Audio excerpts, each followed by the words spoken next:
And we're back, so these are my top 5 shows.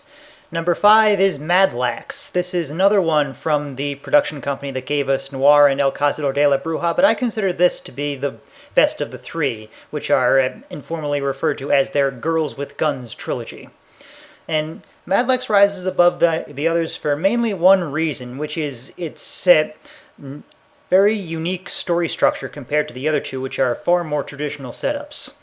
In this one, you have the title character, Madlax, who is an assassin in this war-torn country. And there's also another amnesiac girl, they really like that plot device, who is this very upper-class girl with no personality, seemingly. And everyone's confused as to how she got that way because she went missing for a while and just came back like that. And for most of the series, you're left completely in the dark as to how these two characters are connected because they hardly ever interact for easily more than the first half of the series, as far as I can recall. But when that answer comes, it is definitely not a disappointment, and the mystery was enough to keep me watching, at least until that time when it was revealed. It moves pretty quickly. It manages to keep track of its large number of characters quite well, and it's just a pretty fun action show in the meanwhile when you're not trying to wrap your head around how all this stuff works. Number 4 is Death Note. I know that's kind of a cliche choice. It's very popular among the emos in the group, but I don't care. It's pretty well constructed. It's got a plot that's complicated but not overly so. You can follow all of it pretty easily. At least I could. I'm kind of obsessive about this kind of stuff. And for the record, I see L as the hero. Light is the villain. Those people who see Light as the hero disturb me. Just like they did the creator, as I've heard. But even with that, it's very fun to just watch these two really smart guys butting heads with each other. It's kind of like the Day of the Jackal, if the Jackal was able to kill people with a notebook. And it kept me engaged until the very end, even though there were a couple rough spots, mostly involving the character of Misa, who really became superfluous after about the halfway point, but not enough to really detract from the enjoyment of actually watching the show, and up until its very satisfying ending, at least to me. Number 3 is Cowboy Bebop. This is another kind of cliche choice, but I can see why it is so popular. It's got a great sci-fi premise, kind of reminiscent of Firefly, so all you Firefly fans who are smarting for more of it, just check this show out and you'll probably be satisfied. Great insight into all the characters, bounty hunters aboard this creaky little rust bucket spaceship, and it also has maybe the best mix of standalone and arc-based storylines that I think I've ever seen in an anime series. Great to watch just for the stories in each episode, but also pretty involving once you factor in the ongoing plot about the main characters' various pasts and how they connect to their present-day circumstances. Number 2, Tengen Toppa Gurren Lagann.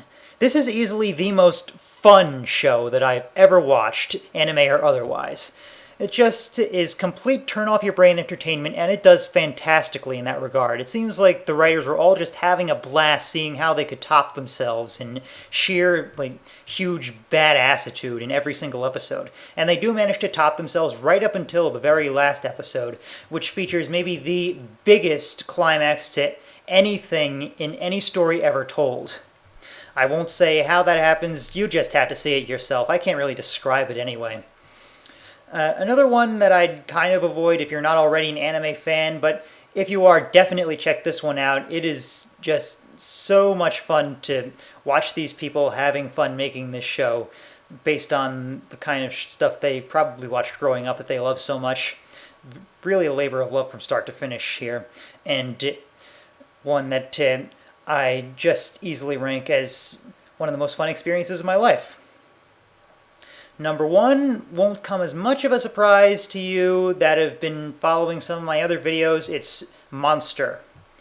Now, I hesitate to even apply the label anime to the show. It rises above those kind of labels to become completely its own beast. It is just the most fantastically moving, gripping, thought-provoking story that basically I've ever seen in an anime series.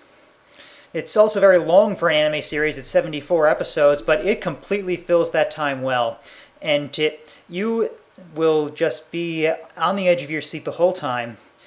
It's written by a guy named Naoki Urasawa, who is easily one of my favorite writers ever, and I don't even consider Monster his best work. It's just his best work that's been turned into an anime series. His best work is something called 20th Century Boys, which has been transformed into a movie trilogy, live action, which is nowhere near as good, but it has some great music that I like to just imagine listening along to as I read the manga. Anyway, Monster, as I record this, starts this Monday, October 12th, 2009, on the Sci-Fi channel, or Sci-Fi, if you have any respect for the channel, which I don't. And I absolutely urge everyone here who is a fan of just complex, well-done characters in a complex, well-done story, because you will not be disappointed in this one. It starts out a little slowly in the plot department, but the characters are definitely enough to keep you involved until then. I don't know how he does it, but Naoki Urasawa just has this gift of getting you invested in a character almost from the instant you see them.